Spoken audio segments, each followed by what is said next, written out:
يا ربي صل على الله يا نبي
Bismillahirrahmanirrahim. Alhamdulillahi haqqa hamdi. Wassalatu wassalamu ala habibi. Antum ini lupa ya? Saat ini di Masjid Nabawi sedang ada pembagian harta warisnya Nabi. Mereka tak berpikir panjang, langsung buru-buru ke Masjid Nabawi. Yang dilihat adalah beberapa para sahabat yang sedang mengaji. Akhirnya singkat cerita, dia merasa dibohongin sama Abu Hurairah. Dia cari Abu Hurairah. Begitu ketemu apa yang dia katakan, Abu Hurairah, antum sebagai seorang ulama tak pantas antum berdusta di hadapan kami. Maksud antum apa? Antum bilang ada pembagian harta waris Rasul di Masjid Nabawi. Terus orang-orang yang pada ngaji, antum kurohin anak. Kalau bahasa itu begitu. Apa kata Abu Hurairah? Sakalatum ummahatukum, kalau bahasa orang bukan luar biasa, lu bego. Lu pikirin. Hal taraka Rasulullah sallallahu alaihi wasallam dinar atau dirham? Rasulullah wafat, apakah meninggalkan dinar atau dirham? Enggak. Inna taraka Rasulullah wafat meninggalkan ilmu. Yang ditinggalkan sama Rasulullah itu ilmu. Faman akhadahu faqad akhadha akhdan wafiran. Siapa yang dia demen sama ilmu? Demen ilmu itu bagaimana? Dia demen duduk di majelis ilmu, dia demen duduk di majelis zikir, dia demen kumpul sama orang-orang alim, dia demen kumpul sama orang-orang saleh. Faqad akhadahu akhdan wafiran. Sesungguhnya dia telah mengambil bagian daripada harta peninggalan Rasulullah sallallahu alaihi wasallam. Inilah yang kemudian menjadi pijakan bagi masyarakat mendirikan Nahdlatul Ulama, kebangkitan ulama. Kalau kemudian ngaku ilmu tapi nggak ngaji, ya apa? Itu belum ngaji. Ngaji itu, ilmu itu yang bisa membuat ya, cara berpikir kita itu menjadi bijak. Harus bijak. Nah ini pengertian sunnah secara istilah. Nggak hanya Rasul, tapi orang-orang yang diberikan ilmu Allah. Siapa? Di antara sahabat. Makanya ada istilah sunnah Rasulullah, sunnah sahabat, ya, sunnah tabi'in, ya, sunnah para wali-wali Allah. Liqaulihi sallallahu alaihi wasallam, hal tersebut itu maksudnya apa? Pengertian secara istilah itu didasarkan oleh hadis Nabi sallallahu alaihi wasallam yang berbunyi alaikum bisunnati wa sunnatil khulafa'ir rasyidin min ba'di. Berpegang teguhlah kata Rasulullah kepada sunnahku. Kebiasaan baiknya Rasulullah. Rasulullah santun, kita dulu santun. Rasulullah rajin, ya, datengin orang-orang susah, bantuin orang-orang susah. Nah ini, ya. Rasulullah penuh dengan kelemah lembutan, kita dulu penuh dengan kelemah lembutan. Rasulullah kalau dizalimin sama orang, kakak balas dengan kezaliman. Rasulullah nggak ada pikiran suudzon sama orang lain. Kita nggak boleh suudzon sama orang lain. Ketika ada sesuatu yang kira-kira bikin hati kita, pikiran kita nggak enak sama orang lain, kita tabayunkan. Udah tabayun, jangan pakai kesel. Sehingga enak jalan hidupnya Rasulullah. Lihat hidup kita nih, yang berjalan secara dinamis. Nah, sahabat kan ngikutin gayanya Rasulullah. Tabi'in ngikutin gayanya sahabat. Tabi'in ngikutin gayanya tabi'in sampai kepada ulama kita. Makanya ada bahasa ulama warasatul anbiya. Ulama itu pewaris para nabi. Kenapa? Karena sanadnya bersambung. Kalau kita udah jauh dari ulama, kerusakan akan terjadi. Makanya saya ketika membaca satu hadis itu akan datang nanti satu zaman di mana ilmu ini udah dicabut sama Allah. Innallaha layak bidul ilma intizaan, ya. Allah mencabut ilmu nih dari muka bumi ini dengan cara dengan diwafatkannya biqabdil ulama. Nah, saya memahami biqabdil ulama ini ada dua pemahaman. Satu betul-betul makna hakiki, emang benar-benar diwafatkan. Dua peran ulama ini sudah cabut. Satu, ulamanya emang udah wafat. Dua, peran ulama itu udah gak dianggap. Ada ulama tapi gak dianggap. Lebih senang kita ngajinya di YouTube. Lebih senang kita buka Google. Ada kiai di depan mata kita, ada kiai di samping rumah kita, di lingkungan kita kagak ngaji. Kita lebih ngajinya, lebih senang ngajinya di kamar, buka YouTube. Nah, bagaimana nih? Menurut Syekh Ibnu Mubarak ini sanadnya munqati. Nah, bersambung sanad, yang namanya bersambung sanad itu tilqaiyah, alami. Orang kalau udah ngaji tanpa sanad itu laulal istinbaqala masya'a. Orang dia punya ilmu tapi nggak punya guru, nggak punya sanad di dalam ilmunya, dia bakal bebas mengucapin apa aja. Ilmu itu seakan-akan dan seolah-olah adalah sebuah opini. Opini ini dia, opini dia.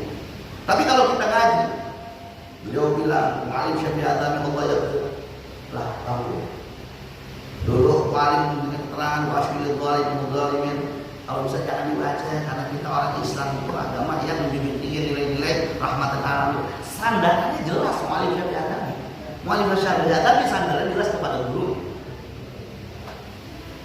Orang kalau alimnya karena punya guru selalu menyandarkan apa yang disampaikan atas dasar apa yang pernah disampaikan oleh guru saya gitu.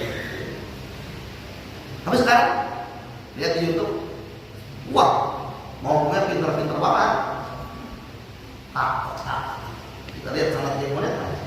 Kalau kita punya guru kita sampai jelas kan, ketemu dia kan, bahasa masyarakat itu, sesuatu jelas. Ya, ini yang disebut dengan sunnah. Berpegang teguh dengan sunnahnya Nabi dan sunnahnya khulafaur rasyidin setelah itu kata Rasulullah.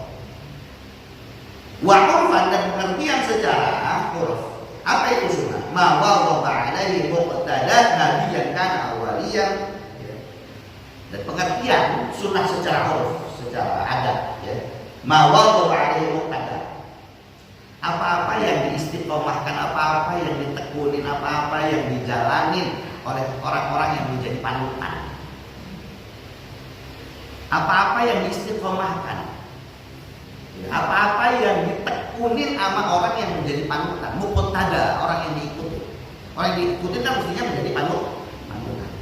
Siapa? Nabi yang kana awwaliya, baik nabi maupun para kekasih-kekasih Allah. Kekasih Allah ini bisa ulama, bisa agniya yang rajin sedekah gitu ya. Bisa orang miskin yang sabar gitu ya. Jadi ya, ini pengertian sunnah secara huruf. Jadi pengertian sunnah itu ada tiga ya. Pengertian secara bahasa, pengertian secara istilah, dan pengertian secara huruf. Pengertian secara bahasa adalah at-tariqah walau ghairu mardiyah. Jalan meskipun jalan tersebut tidak benar.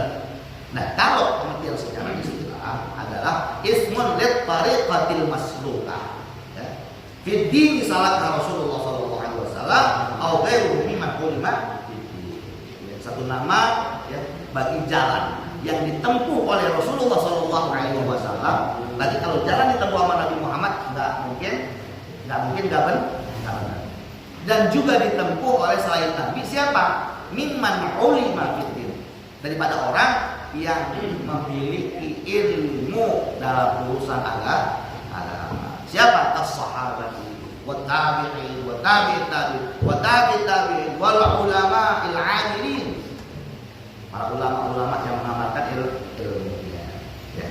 Nah, kita disuruh untuk berpegang teguh terhadap sunnah-sunnah itu. Sunnahnya Nabi, sunnah khulafaur rasyidin min ba'di, ya, setelah Nabi Muhammad siapa? Orang-orang saleh itu.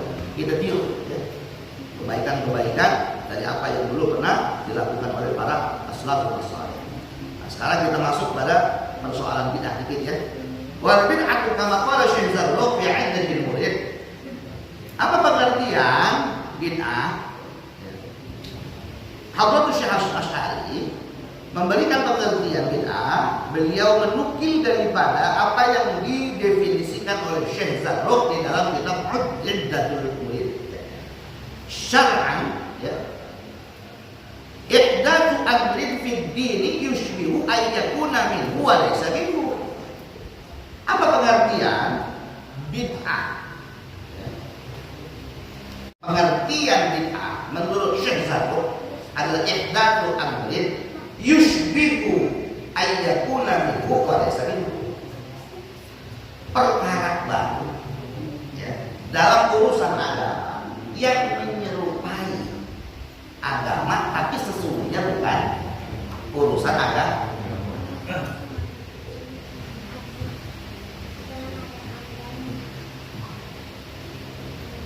Mandi kembang,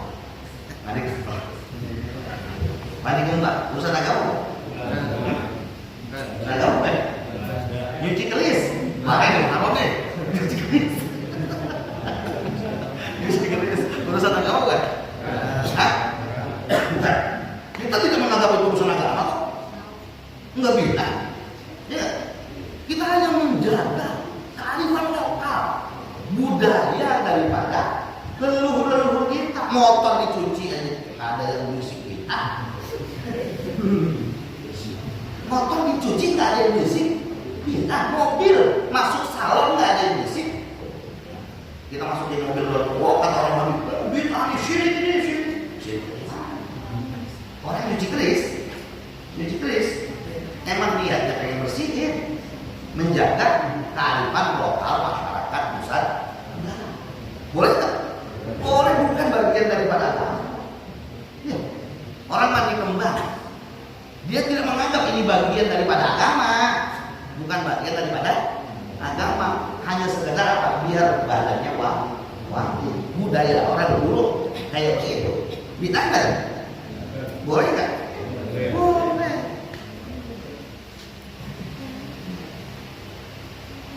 Kalau ke Maroko itu Jumat azannya 3 kali. Berarti kita bilang beda. Di Maroko Jumatan azan 3 kali. Azan di luar lain, di dalam lain, ya di dalam. Ntar khotib mau nekat semua lain. 3 kali aja. Gua kita bisa kaget. Ngapain? Nani. Orang kalau gampangnya dikit-dikit bila-bila kurang jauh aja. Kurang jauh. Ya. Jadi, ya, apa itu bilang tadi? Perkara baru yang berkaitan dengan urusan agama, menyerupai agama, tapi sesungguhnya itu bukan bagian daripada agama. Liqauli sallallahu alaihi wasallam, berdasarkan sabda Nabi Muhammad sallallahu alaihi wasallam, man ahdatsa fi amrina hadza. Ya. Siapa orang yang melakukan ya, sesuatu yang baru dalam urusan kami, aifiddin, urusan itu maksudnya urusan agama. Ya. Malaisa minhu fahuwa yang kagak ada dasarnya, yang nggak ada dalilnya, yang Nabi nggak pernah mencontohkan, Nabi nggak pernah menjalankan, ini semuanya ditolak. Maksud daripada fi amrina itu adalah fi amrid dalam urusan agama. Wa qaulu sallallahu alaihi wasallam wa kullu muhdatsatin bid'ah. Ya, sebagaimana sabda dan juga sabda Rasulullah, ya, semua yang baru itu bid'ah. Semua yang mana? Semua ya perkara-perkara yang menyangkut urusan agama dia tambah-tambahin.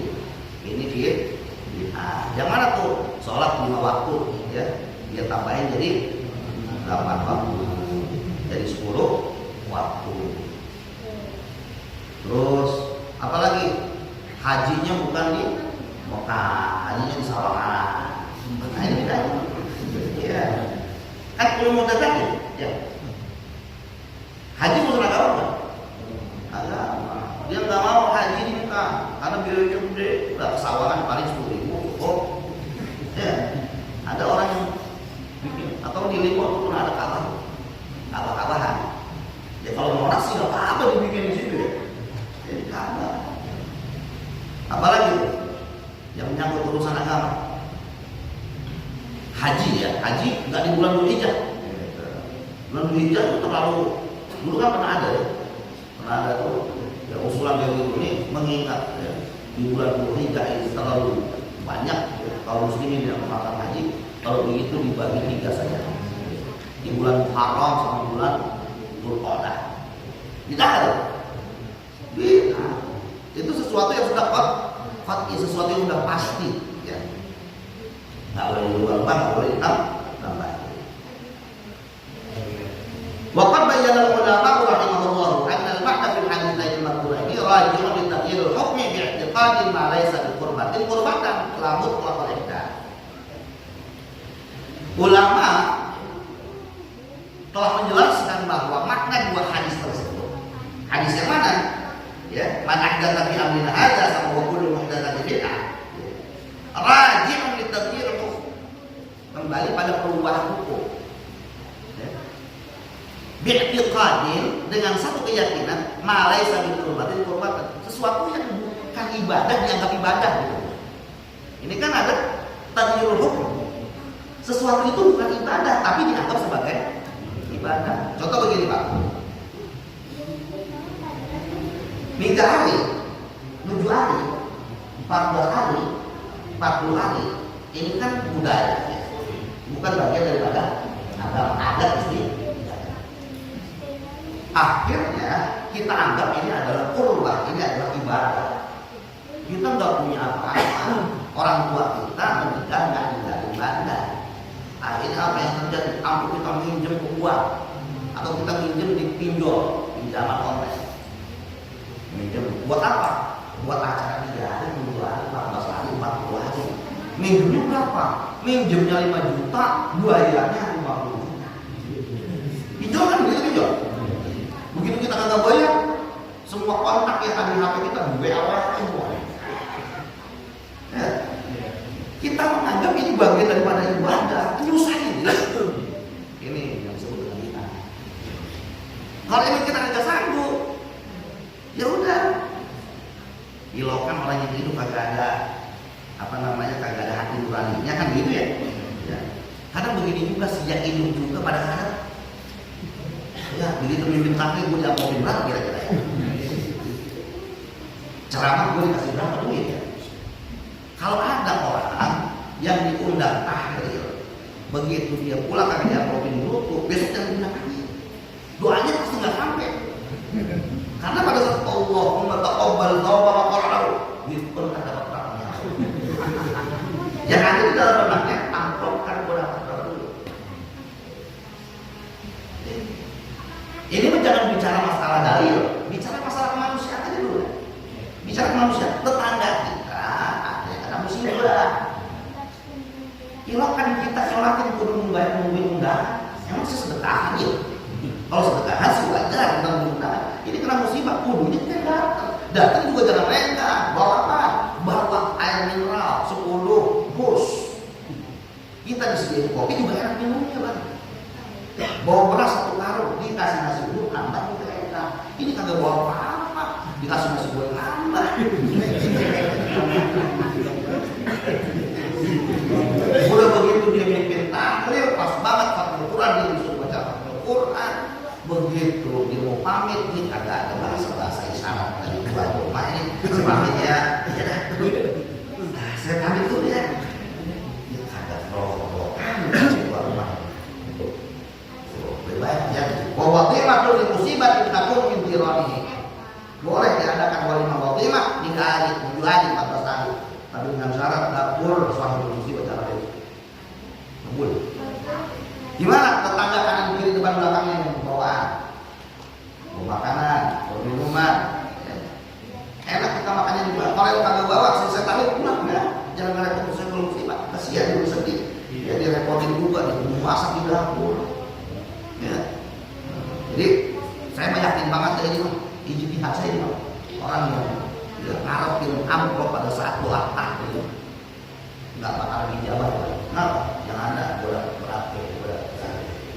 Nanti beda lagi kalau yang undang orang kaya sengaja dipasang-pasangin. Dia lama-lama kenapa ya undang orang kaya? Pasti gue dapat amplopnya. Allahumma inna nas'aluka selamat tertib. Kenapa kata orang kan? Buah apa aja dimasukin situ. Begitu yang mengundang, ya meninggal, orang yang ngontrak, tahu orang ini 3 bulan belum bayar. Siapa yang kita mengambil bagian daripada syariat Allah, maka kita termasuk orang yang bertakwa. Siapapun yang dapat tugas di sini, mau baca maulid, mau baca Al-Quran, mau MC, mau ketua, mau sekretaris, belahan tangannya itu yang blokir. Saya bilang blokir, jangan pakai aja jangan blokir. Mau yang kesut, rokok juga jangan sendiri.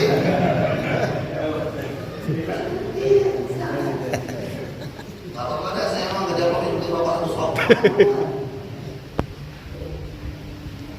Kalau bukan kita setelah dan segala urusan sosial dakwah karena selalu diukur dengan materi. Insya Allah kalau kita مزيدا يا رب لك الحمد ولك الشكر ولك الفضل ولك الجود ولك الحمد أحسننا تشبع الطمع وأن يسمع اللهم اجعل اللهم صل وسلم وبارك عليه صلوا عليه صلاة الله سلام الله على طه رسول الله صلاة الله سلام الله على ياسين حبيب الله صلاة الله سلام الله على طه رسول الله صلاة الله selamat menikmati. على ياسين حبيب الله sungguh beruntung wahai manusia jika bertemu Nabi yang mulia wajahnya indah bagai purnama kata-katanya bagai permata salatullah salamullah ala taha rasulillah salatullah salamullah ala yasin habibillah Nabi bersabda pada umatnya banyaklah bersolawat padanya turunlah rahmat ampunan dosa dari Allah yang Maha Esa salatullah salamullah ala taha rasulillah salatullah salamullah ala yasin habibillah hidup ini tak akan lama dunia ini fata morgana penuhilah amal yang mulia agar mencapai tempat di surga salatullah salamullah ala taha rasulillah salatullah salamullah ala yasin habibillah wahai manusia tua dan muda ingatlah mati